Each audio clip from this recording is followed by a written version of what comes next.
Bienvenidas a todas y a todos. Muchas gracias por venir a este acto y esta tarde. Es un verdadero placer darles la bienvenida a este antiguo Salón de Plenos de la Diputación de Zaragoza, un espacio que como ven o como veis, pues está cargado de historia y simbolismo. Bueno, hoy venimos y este salón se ha vestido de gala para recibir a Rubén Sánchez. Creo que es de sobras conocido, autor del libro Manual de Combate que hoy viene a presentar. Desde Diputación de Zaragoza pues te agradecemos profundamente que hayas elegido este lugar y bueno, pues yo creo que es una tarde en la que por lo menos nos va a invitar un día como hoy a reflexionar y bueno, en estos tiempos tan difíciles políticamente y socialmente hablando. Tenemos muchísimas ganas de escucharte, todas tus experiencias y todo lo que has aprendido en todos estos años y siendo víctima de bulos, de difamaciones, de cómo has podido ganar tantas sentencias judiciales a políticos, empresarios y a toda esta gente de la extrema derecha. No podías estar mejor acompañado. Gracias también a Toni Nogales, es profesora de la Universidad de Zaragoza, y Concho Chétricas, que es cofundador de Arainfo, quienes, no tengo ninguna duda, enriquecerán esta conversación y la experiencia con su conocimiento. Quiero también, en estas breves palabras, disculpar a nuestra diputada provincial, Nerea Marín, que tenía compromisos plenarios en su pueblo y no ha podido estar y que también pues lo lamentaba. También, por supuesto, no me olvido y de forma muy especial al Ateneo Republicano de Zaragoza. Gracias por todas las actividades que siempre estáis programando, por estar ahí y que no os canséis, que aunque coincidan los eventos, sois imprescindibles, así que una vez más, muchas gracias. Simplemente mi papel era dar la bienvenida, ya lo he hecho. Espero que paséis una tarde muy agradable, el público también, y que bueno, seguro que nos iremos con el ejemplar luego firmado, así que todo vuestro, cuando quieras. Gracias. Muchísimas gracias, Elena, muchísimas gracias. Muchísimas gracias a la Diputación Provincial de Zaragoza por acoger, como normalmente hace con nosotros, como siempre hace con nosotros, y darnos la oportunidad de tener esta sala fantástica para nosotros esta tarde. Simplemente vamos a ir rápidamente con nuestro protagonista porque la verdad es que creo que tenemos mucho de lo que hablar, con lo cual vamos a ir rápidamente con él. Simplemente pues queremos utilizar los primeros minutos de esta sesión, de esta tarde, para pues hacer alguna que otra mención, algún que otro recordatorio que pensamos que es importante. Lo primero, en nombre del Ateneo Republicano de Zaragoza, muchísimas gracias a todas y a todos por estar aquí. Lo que ha comentado Elena tiene mucho peso en el sentido de que hay un montón de eventos hoy a las 7 de la tarde en Zaragoza. Hay una cantidad de programación de eventos increíble, con lo cual pues tener a tantas personas aquí, la verdad que es una alegría y os lo agradecemos mucho. La segunda cuestión es que el Ateneo Republicano de Zaragoza organiza esta presentación, este evento, y estamos muy orgullosos y muy contentos de hacerlo y de poder contar con Rubén Sánchez aquí hoy. Como no se ve muy bien nuestra enara, que está un poquito hacia atrás, porque aquí no puede estar más adelantada, simplemente recordaros nuestra página web, ateneorepublicanodezaragoza.org, para que la visitéis, para que estéis en contacto con ella y para que las y los que pues queráis ser simpatizantes o socios de nuestro Ateneo, pues que tengáis ahí la información para que lo podáis hacer. Y la otra breve mención es para el día en el que estamos, ¿no? Porque estamos en el 20 de noviembre y eso es algo que significa mucho. Y es algo que significa mucho porque a lo largo de esta tarde, en esta sala tan bonita, seguro que vamos a hablar o van a salir palabras como lucha, palabras como combate, que está en el propio título del libro que nos ocupa, y de defensa de las libertades y de defensa de la verdad. Algo tan importante hoy en día, y creo que en esa ligazón, en esa referencia que no podemos evitar con el día en el que estamos, con ese día 20 de noviembre, pues creo que todos tenemos en la cabeza lo que significan esas palabras, hoy más que nunca. Lucha, combate, defensa de las libertades y muerte de todo lo que no permita que esas libertades estén vivas. Con lo cual, pues ese recuerdo, ese recuerdo muy vivo a lo que significa este día, a lo que significó y a lo que seguirá significando por parte también del Ateneo Republicano de Zaragoza. Esa es la mención primera que quería hacer para darle enseguida paso a mi compañero, a Chorche Tricas, que nos va también a recordar algunas cosas importantes y ya rápidamente vamos a ir con nuestro protagonista. Muy buenas tardes a nosotros. Gracias, Tony. Yo voy a intentar ser todavía más breve, pero creo que tenemos que hacer también un par de menciones dedicándonos al mundo del periodismo, de la información, de la comunicación.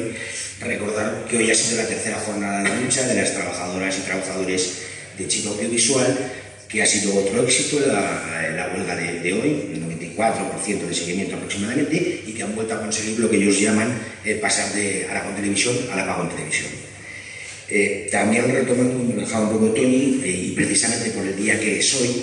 recordar que ahora mismo está ocurriendo, Huesca es hoy la capital del antifascismo de Aragón, y se está celebrando una manifestación que ha sido también un poco el efecto de la agresión nazi que sufrió un joven en Huesca el pasado 1 de noviembre, y producto de esto, Huesca hoy es la capital, como digo, de Aragón del antifascismo, y se está celebrando la manifestación.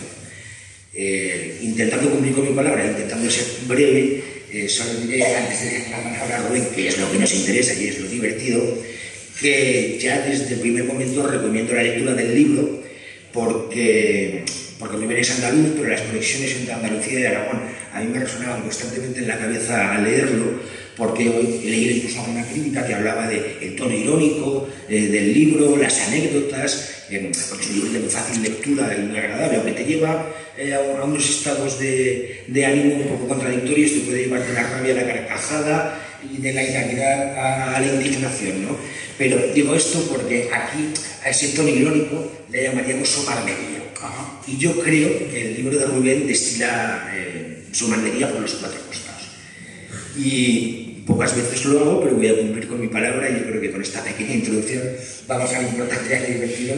y que Rubén nos dé algunas habilidades para esa lucha personal e individual contra los bulos, la desinformación y el fascismo que suele acompañar estas dos palabras, sobre todo en los últimos tiempos.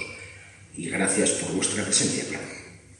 Pues muchas gracias y buenas tardes a todas y a todos. Muchas gracias a vosotros, muchas gracias a la Diputación, al Ateneo Republicano, a los amigos de Pandemia Digital que me han ayudado también a organizar este evento. Ayer estuve en Logroño y antes de ayer en Bilbao. Y Pandemia Digital es un medio precisamente que lucha contra los bulos, que lucha contra la desinformación. Y una de las cuestiones que planteo en el libro precisamente es la reivindicación de la lucha organizada. Es decir, no se trata de que quienes nos queremos enfrentar al fenómeno de los bulos, al fenómeno tal y como está configurado hoy en día, ¿no? Bulos por una maquinaria fascista, una maquinaria que pretende ahogar al poder a líderes a veces mesiánicos de la extrema derecha, que son extremadamente peligrosos para todos y para nuestra propia democracia. Para luchar contra eso no se trata de que uno solo se enfrente, y si yo he ganado en los últimos tiempos 25 sentencias judiciales contra políticos, empresarios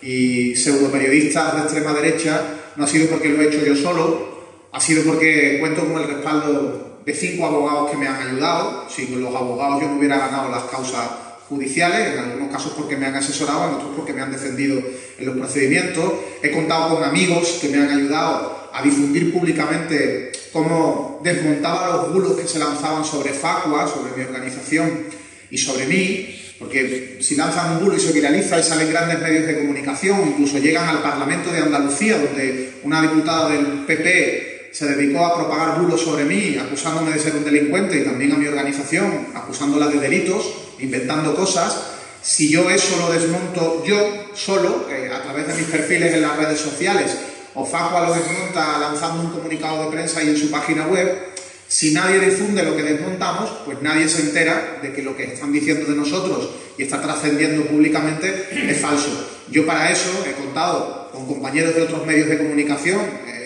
que han entendido que tenía credibilidad lo que contábamos y han publicado, han difundido en sus medios de comunicación, prensa, radio, televisión, pues lo que contábamos. He tenido amigos de mi entorno, amigos que pueden ser periodistas, que pueden ser militantes antifascistas, amigos que pueden ser gente que tiene 5 seguidores en redes sociales o que tienen 1 millón de seguidores en redes sociales, pero al final ha sido una lucha organizada En ocasiones con una buena planificación y en otras fruto de la improvisación, exponiéndoles, oye, acaban de contar que yo estoy imputado en una causa judicial y se lo están inventando. Y voy uno a uno contándoles lo que pasa, exponiéndoles, dándoles el tuit o el mensaje o la nota de prensa para que la difundan y me han ido ayudando, ¿no? Y por supuesto el hecho de que yo forme parte y soy militante y dirigente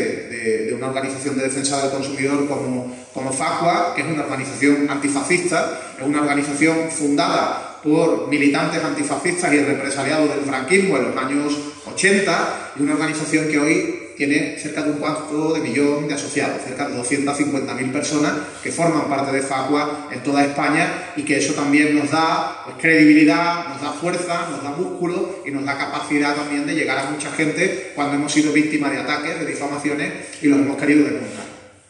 Dicho esto, el libro, como decía Chorche, no es un libro en tono académico, no es un libro para periodistas exclusivamente, igual que no es un libro para abogados exclusivamente, aunque hable de periodismo y hable de derecho.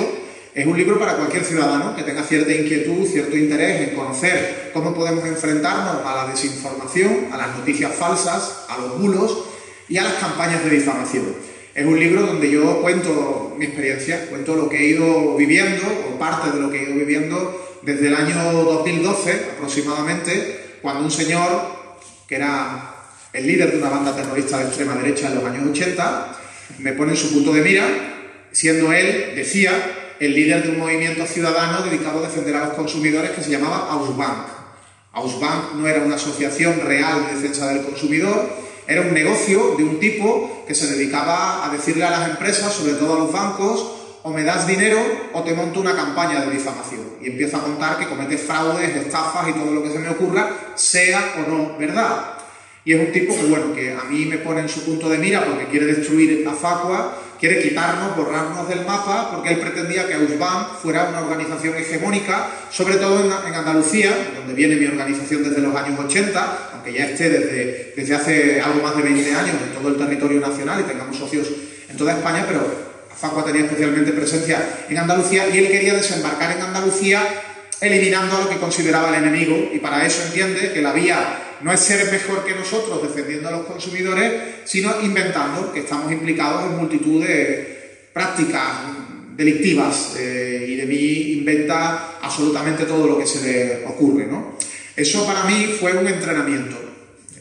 fue mucho sufrimiento, ¿no? Y yo creo que en el libro se deduce que yo no lo he pasado bien con el hecho de que un tipo, por ejemplo, contrate la publicidad de los soportes del mobiliario urbano, las grandes marquesinas que se colocan en las paradas de los autobuses o en los kioscos de prensa, y en esas marquesinas coloque mi cara con un rótulo en el que pone "se busca" y cuente que soy un delincuente y que mi organización tiene tintes mafiosos. Evidentemente, el día que eso ocurre no me provoca ningún tipo de diversión ni alegría, ni a mi familia tampoco, y yo en esa época, que mis niñas eran pequeñas, pues cuando por la calle paseábamos y me encontraba el cartel cerca, porque el cartel estaba en toda Sevilla, pues yo tenía que girarme para que las niñas no vieran, oye, estás tú ahí, es tu cara, es tu nombre, ¿esto qué es?, ¿no? Y se asustaran. Igual que lo pasó mal mi familia, lo pasó mal especialmente mi madre cuando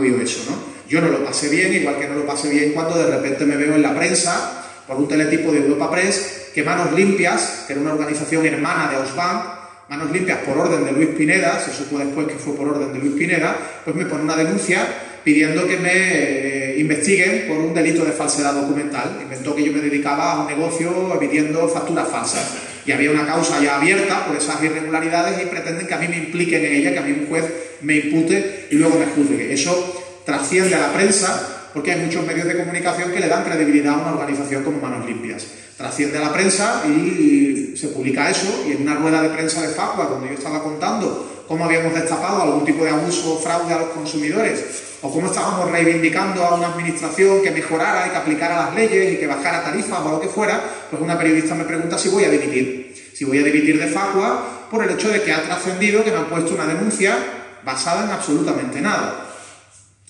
Como tampoco lo pasé bien cuando Luis Pineda, una madrugada, se inventa que yo le he mandado sicarios para partirle las piernas.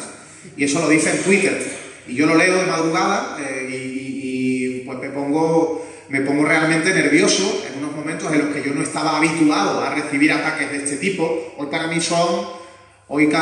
el día que no ocurren cosas así es aburrido en mi vida en las redes sociales, ¿no? Pero una madrugada como esa, en la que yo me encuentro que Luis Pineda, un tipo que tiene bastante repercusión en los medios y que habla, se reúne con políticos, en foros con empresarios, de repente dice: Rubén Sánchez me ha enviado sicarios a partirme las piernas, pues a mí me pone extraordinariamente nervioso y yo no sé qué hacer en ese momento porque no tenía el bagaje, el training, el entrenamiento que sí tengo en los últimos 12 años, ¿no? Y me voy corriendo a una comisaría de policía a poner una denuncia, cosa que fue una absoluta estupidez porque eso no sirve para nada. Si te difaman, si te calumnian, irte a la policía no vale para nada. Te tienes que ir a un juzgado con un abogado y emprender las actuaciones. Pero bueno, fueron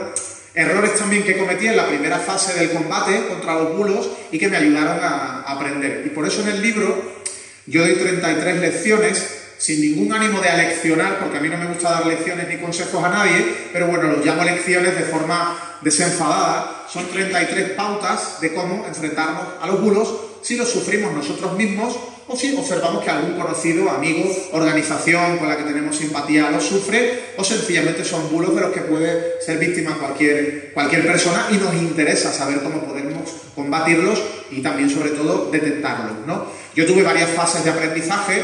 y también en un tono irónico intento montar 5 fases de aprendizaje en el libro. A la primera de ellas la llamo el principiante, porque realmente yo era un principiante en todo esto. Y cuento mis errores, cuento cómo metí la pata yéndome a una comisaría de policía de madrugada, donde me dijeron: oiga, ¿usted qué hace aquí? Aquí estas cosas no estamos para que se las tramitemos. Y yo, inteligente de mí, dije: ah, bueno, vale, pues me voy a otra comisaría. Y allí sí me tramitaron la denuncia, por cierto. Llegó a un juzgado y el juzgado me dijo: mire usted, es que para poner una querella por calumnias, usted tiene primero que poner una demanda civil de conciliación para ver si el señor que le ha atacado se aviene a la conciliación, y cuando le diga que sí o que no, pues ya valora si pone la querella. Pero ahora mismo, esto que usted ha abierto aquí en los tribunales después de la denuncia a la policía, pues lo tenemos parado, no vale para nada. Entonces, bueno, fueron muchos errores de principiante que yo creo que cualquiera que se enfrenta a este tipo de historias pues puede cometer igual que cometí yo. Y luego fui avanzando en el entrenamiento, ¿no? Hay momentos en los que he estado realmente furioso con lo que pasaba, y no porque me hayan pasado cosas a mí. Yo he visto cómo a una niña víctima de una violación en manada, a una niña, no era mayor de edad, era una niña de 13 años, la violan en manada, ella lo denuncia, y una tipa de extrema derecha, una cofundadora de Vox, Cristina Seguí, se dedica a ridiculizar a la niña, a contar en las redes sociales que la niña es una mentirosa, que lo que quiere es hacerse famosa, que esos son las feministas de la generación Irene Montero, que esa niña quiere arruinarle la vida a unos pobres chavales inventándose que la han violado, y que, como quiere ganar pasta, no le importa soltar mentiras sobre ella. Y difunde un vídeo que la niña había publicado en Instagram contándole a otras amigas que, bueno, que habían denunciado en la policía, que creían que esto iba a ir a juicio, etcétera. Y bueno, ella, Cristina Seguí, con Javier Negre, que es otro desinformador bastante conocido hoy en día, en la televisión de burlos de Javier Negre, pues se dedican a decir que estas niñas son, pues bueno, unas impresentables, y Javier Negre llega a decir que la niña lo que merece es que le pegaran una hostia, ¿no? Al cabo de un tiempo, a los violadores los condenan, porque sí había habido una violación,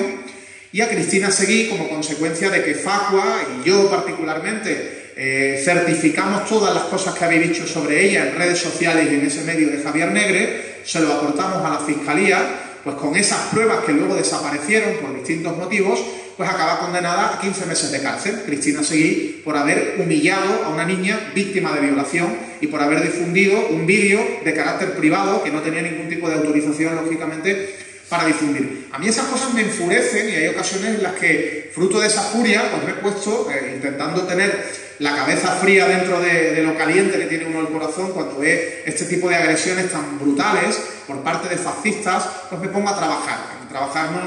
no para defenderme yo, porque podríamos decir que lo de la cría violada conmigo no iba, pero en realidad sí iba conmigo, porque yo siento empatía con una persona a la que le están montando una campaña tan bestial de difamación, y me pongo a trabajar para intentar denunciar. Igual que me pongo a trabajar cuando veo que un tipo de la extrema derecha, que es otra de las cosas que cuento en uno de los episodios o lecciones del libro, un tipo de la extrema derecha se empieza a poner a decirme a mí barbaridades y a decirle a mi mujer que es una guarra y es una puta, así, pero también dice que habría que cortarle la cabeza a tal político y habría que violar a la mujer de otro y a las hijas también. Y empieza a amenazar de muerte a políticos, a Pedro Sánchez, a Pablo Iglesias, a Alberto Garzón, a periodistas de otros medios de comunicación y dice salvajadas desde un perfil anónimo. Un perfil donde nadie sabe quién está detrás, pero yo, y volviendo, como decía al principio, organizado, porque esto no lo hago yo solo, con un grupo de amigos que son expertos en redes sociales, y especialmente en Twitter, empezamos a rastrear el histórico de ese perfil de Twitter que amenaza de muerte a políticos y que dice salvajadas y guarradas sobre las mujeres con una misoginia repugnante. Investigándolo, acabamos descubriendo quién es, con nombre y apellidos. Era un apoderado de Vox, un tipo que había ido a las elecciones municipales de Vox en una determinada zona del país, había hecho fotos con Macarena Olona, había acabado contando su nombre y apellidos y lo tenemos perfectamente localizado y hacemos público su nombre y destapamos quién es. Hoy este señor se dedica a militar en una organización que dice que es de educadores contra el adoctrinamiento, porque por lo visto en las aulas a los niños, en lugar de pues no sé, explicarles cómo se canta el cara al sol, a los niños los educan en valores en derechos humanos, ¿no? Y este tipo, bueno, pues desmonté con nombre y apellidos quién era, igual que lo he hecho con otros perfiles de la extrema derecha que se dedicaban a amenazar, a acosar, a asustar, a meter el miedo en el cuerpo a gente mayor o muy joven en las redes y amenazándolos también en muchos casos. Eso es otra de las prácticas de combate que, insisto, no lo he hecho yo solo, lo he hecho con ayuda, aunque luego lo que trasciende es que Rubén Sánchez es el que cuenta y destapa tal cosa, pero hay un cuerpo de guerrilleros o de guerreros o de soldados detrás. Como yo planteo, todos en la lucha contra los bulos, contra la desinformación, podemos ser soldados de un ejército en el cual unos pueden actuar a veces como sargentos, tenientes o capitanes generales y desmontar la desinformación, desvelar quién es el que está dedicándose a amenazar de muerte a personas, etcétera, etcétera. Pero todos en cualquier momento, y yo el primero cualquier día, a cualquier hora, somos soldados. Porque compartimos en WhatsApp, en Twitter, retuiteamos, en Facebook, compartimos una información que desarticula el bulo, que desmonta la mentira o la difamación. La compartimos y en ese momento estamos ayudando a provocar que mucha gente conozca cómo se desmonta el bulo. Yo digo que para lograr que millones de personas sepan que, no sé, que cuando hemos tenido la tragedia de la Dana en Valencia y se ha inventado un tipo como Vito Quiles, que toda la ropa que se había donado en España había acabado en un vertedero, porque todos los políticos son unos ineptos y él es el Mesías salvador de la patria y salvador de las víctimas. Para que millones de personas sepan que eso es mentira, hace falta que 1, 5 o 40 personas desmonten la mentira, pero que luego miles de personas compartamos esos mensajes que desmontan la mentira. Yo pude ser uno de los que desmontaba o pude ser uno de los que compartía el mensaje del periodista o del experto que desmontaba la mentira. Podemos ser los protagonistas a la hora de desmontar el bulo, pero también podemos ser los retuiteadores o los que compartimos con familia y amigos por WhatsApp. Oye, mira, que esto que me comentaste ayer en la barra del bar, que al final era mentira, léelo. Para que 10 millones de personas vean cómo todo era mentira, hace falta a lo mejor que 2000 personas compartamos en las redes sociales cómo se desmonta el bulo. Y bueno, son algunas anécdotas, algunos ejemplos. Evidentemente no os voy a leer el libro entero porque lo que tenéis que hacer es comprarlo y si no, pillárselo a algún amigo.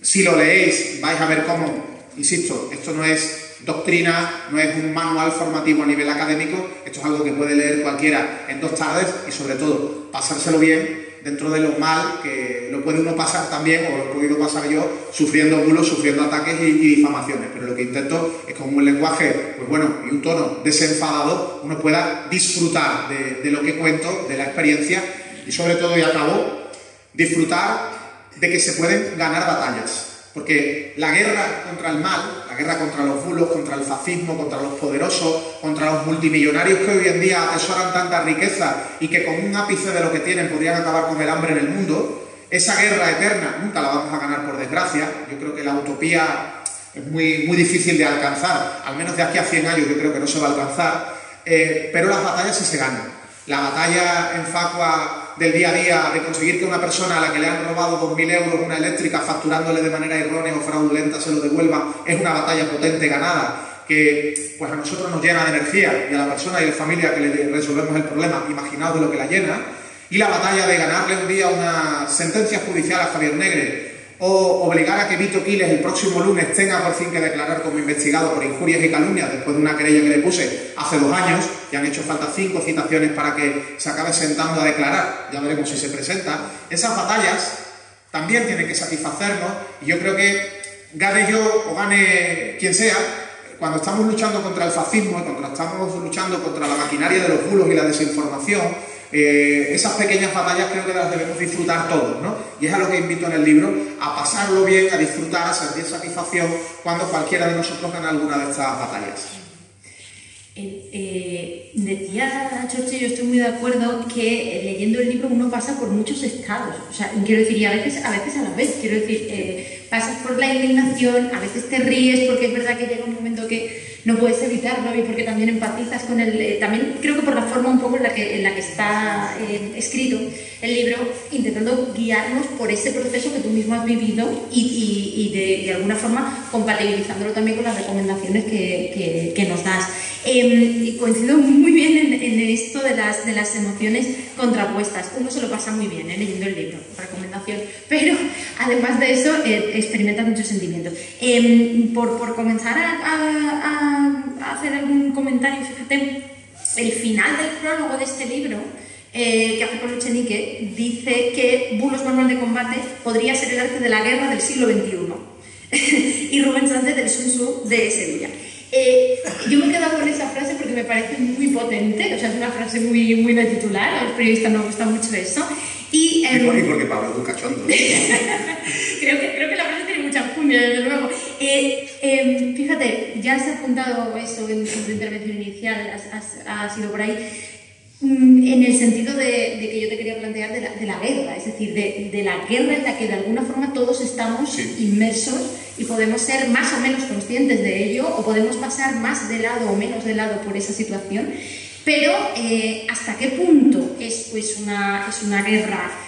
fraudulenta, en el sentido de que muchas veces al enemigo no se le ve, o que muchas veces no sabes por dónde te va a venir, o que no estás dispuesto, o que no estás preparado para recibir ese tipo de ataques, ¿no? Bueno, es una guerra porque de la misma manera que hoy en día en la inmensa mayoría de países democráticos o supuestamente democráticos, para que el fascismo llegue al poder ya no necesita de golpes de Estado sangrientos, no hace falta. Un fascista puede estar gobernando los Estados Unidos de América y no hace falta que haya dado un golpe de Estado con el ejército, y un fascista puede estar gobernando en Argentina y no ha hecho falta que mate a nadie. Esta vez, CDK sí hacía falta asesinar a la gente, pero ya no. Y esa guerra hoy en día se hace, en lugar de con armas de fuego, se hace con desinformación, se hace con bulos, se hace con mentiras, se hace manipulando a la población y provocando que los avances que habíamos tenido, por ejemplo en España, en materia de igualdad, de fomentar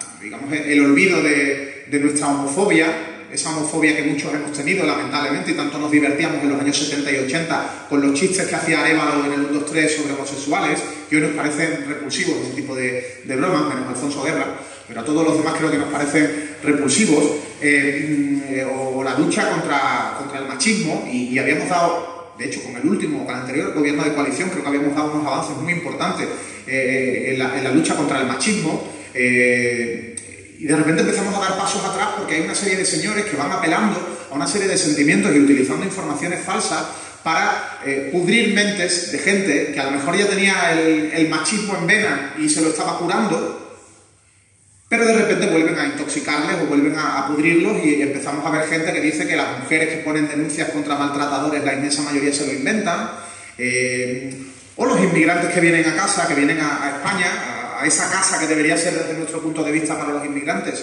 huyendo a veces de la miseria, del hambre y muchas veces de guerras, pues vienen a robarnos, a violar, vienen a quitarnos el trabajo, porque seguro que todos estamos locos por trabajar recolectando fresa en Huelva o en Almería, y vienen a quitarnos ese trabajo, o vienen a que tengan un piso gratis, porque por lo visto les ponen un piso gratis cuando vienen a España. Hay gente que se cree eso, fruto de la maquinaria de desinformación en la que se han invertido muchísimos millones de euros para pudrir mentes. Y eso es una guerra sucia en la que utilizan mucho dinero, medios de comunicación, nuestro dinero, el dinero público que se destina por parte de gobiernos, y muy habitualmente por parte de gobiernos de PP y Vox, para financiar las campañas de desinformación de Javier Negre, de Eduardo Inda, de medios nuevos como The Objective y también de grandes medios de comunicación donde, patrocinados por el PP, realmente patrocinados por los madrileños, en la Comunidad de Madrid, se le hacen public reportajes a Isabel Díaz Ayuso para que nos alerte de que hoy ETA está más viva que nunca, ¿no? Ese tipo de mensajes pues son una auténtica guerra sucia contra la ciudadanía y por tanto yo siento que sin armas de fuego estamos en guerra contra un enemigo que es el fascismo o que es la desinformación que busca aupar al poder a gente que nos va a acabar robando, no ya por prácticas de corrupción, sino que va a acabar robándonos derechos ciudadanos, derechos que hemos conquistado históricamente y que mucho trabajo nos costó, y a muchos les costó también sangre o cárcel, y que quieren robarnos esos derechos con esa argucia. Nosotros tenemos armas que son la palabra, la justicia, la unidad, el organizarnos, el movilizarnos en manifestaciones, en compartir la información veraz, y esas armas las tenemos que utilizar dentro de nuestros pocos recursos, porque nosotros no somos ninguno de los que estamos aquí sin duda millonarios, pero dentro de nuestros pocos recursos ingeniárnosla para que tengan repercusión. Y yo, cuando intento que tengan repercusión las cosas que hago, intento recurrir a la verdad, a la veracidad como mínimo en lo que difundo, pero muchas veces al humor y a ridiculizar al enemigo. A mí me encanta ridiculizar al enemigo, a mí me encanta poner en evidencia a estos tipos, poniendo de manifiesto que son a veces unos auténticos imbéciles que van de salvadores de la patria y de que son los mejores en su profesión, que dicen que es el periodismo en algunos casos, aunque ellos en realidad no se dedican al periodismo, y al final ridiculizándoles podemos sacarles mucho partido también a obtener de alguna manera popularidad. Yo he crecido en los últimos años en redes sociales y, por ejemplo, he logrado tener pues, varios cientos de miles de seguidores en Twitter, primero porque me dedico a luchar contra el fraude de las empresas desde Facua, por otro lado por el discurso político que he podido trasladar y por la guerra contra la desinformación, pero también porque a veces he recurrido a mecanismos con los que he ridiculizado al enemigo, como provocar, con la ayuda de abogados, etcétera, provocar que un tipo haya tenido que publicar que está condenado por difamarme, pero no de forma tradicional, como se hacía antiguamente, un octavo de columna en El País, que no lo lee casi nadie, gastándose 2.000 euros para que se publique el fallo de la sentencia. No, yo conseguí que un tipo, en este caso del que hablábamos al principio, Luis Pineda, tuviera que publicar en Twitter durante 30 días consecutivos que estaba condenado por difamarme, y eso provocaba las risas de mucha gente que lo leía, pero además lo hizo desde la cárcel. Fue el primer presidiario en el mundo al que le habilitaron una salita con un ordenador y acceso a internet para que todas las tardes se conectara, se logueara en Twitter y publicara la sentencia. Eso, que es importante, es trascendente, es duro contra quien ha cometido esa difamación, pero también provoca la risa y provoca la notoriedad, provoca repercusión por lo novedoso y por lo divertido para muchos, y prácticas así las he conseguido hacer en muchos casos con estrategia de comunicación, trazando una estrategia, comunicando en redes a los periodistas, a través de los mecanismos que ha tenido mi abogado para ingeniárselas para conseguir eso, y bueno, creo que también es una forma de ganar en esta guerra. Yo creo que provocando la sonrisa de los nuestros también podemos estar ganando, si no la guerra, como decía, esas batallas en el día a día. Por polemizar un poco contigo, Rubén, y además porque creo que estás ahí en una pequeña contradicción, en tu libro también en algún momento vienes a explicar que no hay vacuna contra los bulos, y que es una batalla, una guerra desigual y que de alguna manera es inacabable y no gana tiempo. En esta última parte estoy de acuerdo, pero en el resto no, y te explico por qué. Primero, porque tú mismo, tu trabajo, el trabajo de Facua, el trabajo de otra gente que se dedica a esto, si no vacunas ya son anticuerpos que son el caldo de cultivo de esa vacuna que acabará Chile. Eso por un lado. Por otro lado, un recordatorio a la sala, ya que estamos en Zaragoza, en Aragón, nombrabas, que a mí me parecen una de las claves importantes, y ahora intentaré hilarla, que desde la Comunidad de Madrid, desde los gobiernos de Ayuso, por ejemplo, se destina, se subvenciona de alguna manera, se dedica dinero de la publicidad institucional a contribuir a que existan estos aparatos de desinformación que algunos llaman medios de comunicación, pues como el diario, como TCTV, como los medios de Javier Negre, de Vito Quiles de Oro. Y aquí también, porque seamos conscientes todas, el Ayuntamiento de Zaragoza y el Gobierno de Aragón da miles de euros a algunos de estos medios, como OK Diario, como TCTV, como NATV, se llama el de Javier Negre, esto pasa aquí. Y es absolutamente legal, porque sí que me gustaría que hiciéramos algún apartado. Tampoco tengo muy claro hasta qué punto tenemos que seguir nosotros hablando todo el rato y no daré paso también a preguntas. Seguiremos un poquito más y luego os dejaremos. Sí, sí que me parece interesante que abordemos también los modelos de negocio de los medios de comunicación en Occidente, que yo anticipo que no existen. Aquí todo el mundo vive de los medios públicos, de la publicidad institucional, de subvenciones, solo que es el único sector económico sin regulación alguna. Sí. La agricultura, el automovilismo, la industria minera tienen su regulación. Todas ellas viven en gran parte, algunas en un 60% de sus ingresos, otras solo al 45%, pero viven de alguna manera de lo público. Excepto en los medios de comunicación, que los grandes medios viven también de lo público, pero esto es la ley de la selva, esto es la jungla. Sí. Aquí no hay regulación. Hay dos cosas, yo creo, ¿no? A lo que tú decías, no hay regulación y se habla mucho de que habría que regular. Y Pedro Sánchez últimamente está diciendo continuamente que va a poner en marcha mecanismos regulatorios frente a los bulos, etc. A ver, se puede obligar a que haya transparencia en un medio de comunicación y que se sepa quién lo financia, cuánto dinero le viene de Movistar, cuánto de Mercadona, cuánto de la Diputación de Logroño. Se puede hacer. Otra cosa es que, igual que las administraciones públicas pueden otorgar contratos sin concurso público a dedo, a mí me parece que este es el que lo va a hacer mejor, toma el contrato, y a lo mejor no es el que lo va a hacer mejor, pero no hay ninguna ilegalidad. Y se pueden concatenar a veces contratos públicos de pequeñas cantidades y al final suman cosas que, joder, que tendría que haber ido a concurso. Y ahí es donde puede haber fraude quizás, ¿no? Pero bueno, cuando son pequeñas cantidades se otorga al que quiera, a la empresa constructora que quiera, también un medio de comunicación. Vamos a poner en marcha una campaña institucional para fomentar el turismo en las playas de Cádiz. Pues el ayuntamiento puede decidir darle el dinero no a la cadena SER, que es el medio que puede tener a nivel radiofónico más difusión en Cádiz, sino dárselo distribuido a Javier Negre, a OK Diario y a otro medio de derechas que le venga bien. Y no hay ninguna ilegalidad. Y eso es muy difícil de combatir, es muy difícil de regular, porque estaremos hablando de normativas que quizás no pueden tener rango estatal. No puede tener rango estatal una norma, habría que aprobar normas en cada uno de los territorios donde se pudieran establecer las concesiones. Y resulta que quien gobierna en esos territorios no va a estar por la labor. Pídele tú a Isabel Díaz Ayuso que se comprometa y que regule la prohibición de que se puedan dar dinero de publicidad institucional a medios que no tengan más de X oyentes, lectores, seguidores, etc. Yo lo creo muy complicado, aunque se pueda abrir el debate. Yo no digo que sea fácil, evidentemente no lo es, ¿no? Pero yo creo que es imprescindible que el sector, ya como sector económico, pero el sector que es un pilar de las democracias liberales, está regulado. Y además que todo el mundo tenga las mismas reglas, las conozca, y si se trata de competir, que sea todo el mundo con esas reglas. Eso por un lado. Y por otro lado, yo creo que sí que se puede avanzar y decir cosas. Yo últimamente suelo poner un ejemplo. En el mundo de la medicina o en el de la verdulería ya existe, cualquiera es libre para abrir una verdulería. No le hace falta ni siquiera una preparación a priori y especial. No hace falta en todo caso un plan de viabilidad, pagar las licencias municipales, tener su presaria y abrir la verdulería. Y vende sus verduras y sus frutas. Punto. Pero claro, si vende fruta podrida, si vende verdura que es tóxica para el consumo humano, pues entran de oficio las inspecciones sanitarias, le multan 3 veces, si a la tercera sigue haciendo lo mismo, lo cierran, le ponen una sanción y ese señor va a la cárcel porque es un peligro para la salud pública y todo el mundo lo entiende. Bien, con la información, con el periodismo y con la comunicación el concepto parece más abstracto,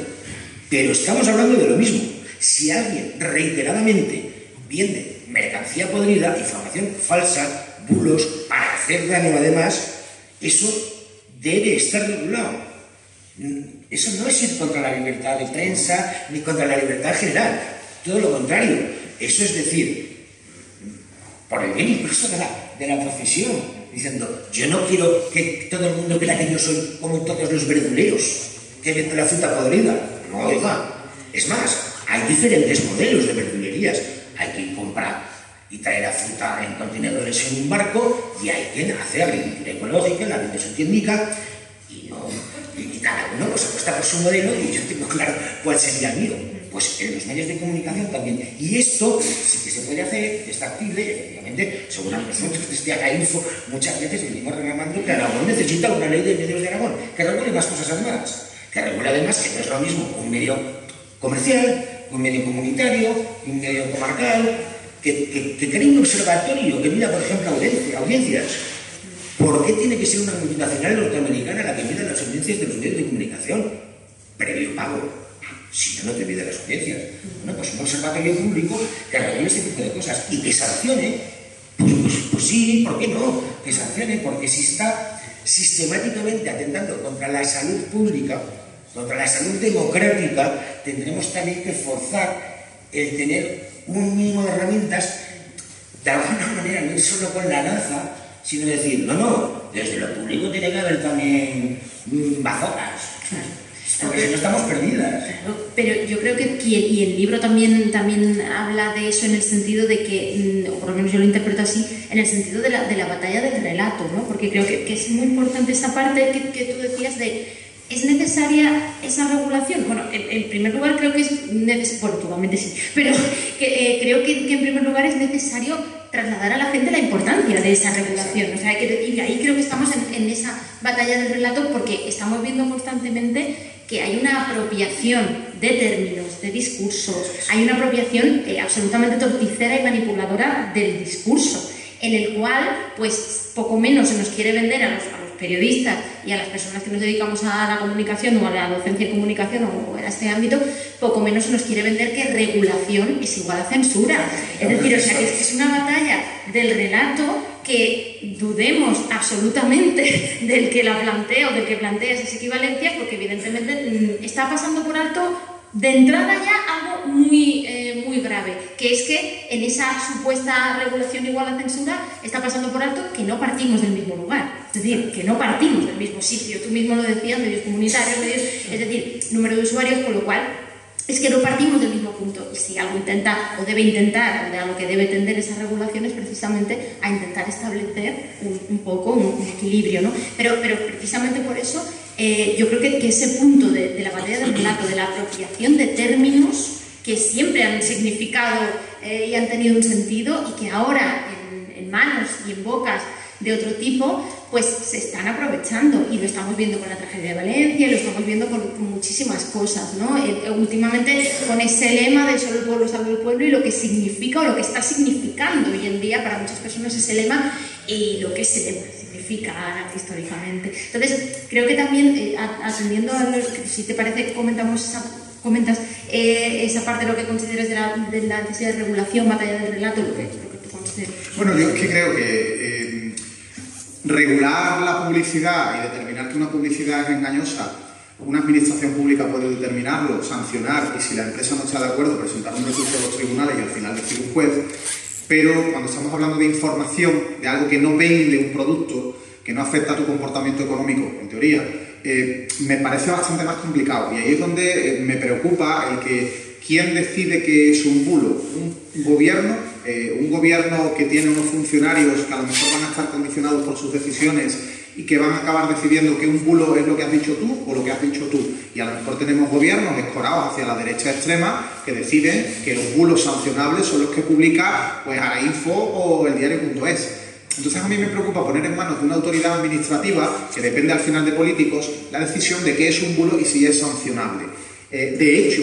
ya de por sí es complejo en el ámbito de lo comercial, de la venta de productos o contratación de servicios, decidir si se multa o no a una empresa, y nos hemos llegado a encontrar, por ejemplo, denunciamos a una empresa ante la administración de la comunidad autónoma donde tiene su sede social, y resulta que es una empresa de referencia. ¿Tú te imaginas lo que sería para nosotros denunciar a Mercadona ante la Generalitat Valenciana, hoy,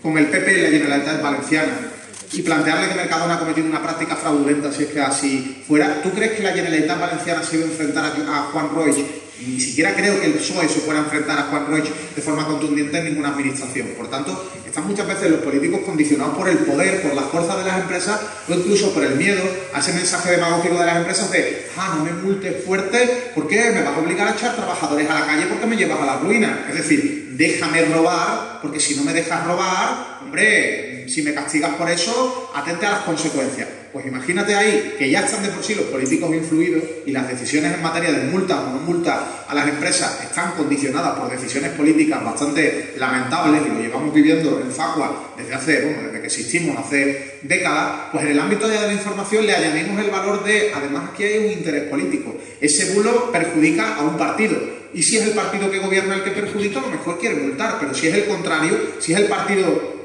contrario o el enemigo, que por desgracia muchas veces unos partidos ven a otros como enemigos hoy en día, ¿no? Y si es el que se ve beneficiado del bulo, ¿ese de verdad va a multar? Es decir, si la Comunidad de Madrid de Ayuso tuviera en su poder ponerle multas a Javier Negre por inventar cosas sobre el gobierno de coalición, ¿la Comunidad de Madrid de Ayuso iba a ponerle las multas? No, diría, no ha sido un bulo, ha podido ser una noticia no del todo bien contrastada, pero entonces, sin decirte que también puede ser una utopía, no vayas a creer, pero es complicado. Que yo creo que unicornios, que no es el caso, porque efectivamente esto que dices es cierto, y yo creo que H lo es, pero también te digo, y también el sistema judicial. Sí, también el sistema judicial, por supuesto. ¿En el sistema judicial? ¿En qué sistema judicial? En el que está formado por personas que tienen ideología y tienen una ideología determinada. Claro. Riesgo también. Por eso yo lo planteaba primero como debate y segundo, sin creer en unicornios, que a lo mejor, claro, pues hay que debatirlo mucho y afinarlo mucho y que no tienen que ser políticos y que puede ser un observatorio que esté a caballo entre legislaturas. En fin, que habría fórmulas, pero que yo creo que desde luego que habría que explorarlas si la profesión tiene que seguir existiendo. Yo creo que sería interesante abrir aquel... Que nos estamos hablando del tema, sí tenemos peligro. Que se nos nota mucho, que nos gusta mucho el tema, se nos nota mucho. Entonces, pero lo que queremos es exacto, es vuestra participación y que pues aquí tenéis a Rubén, así que...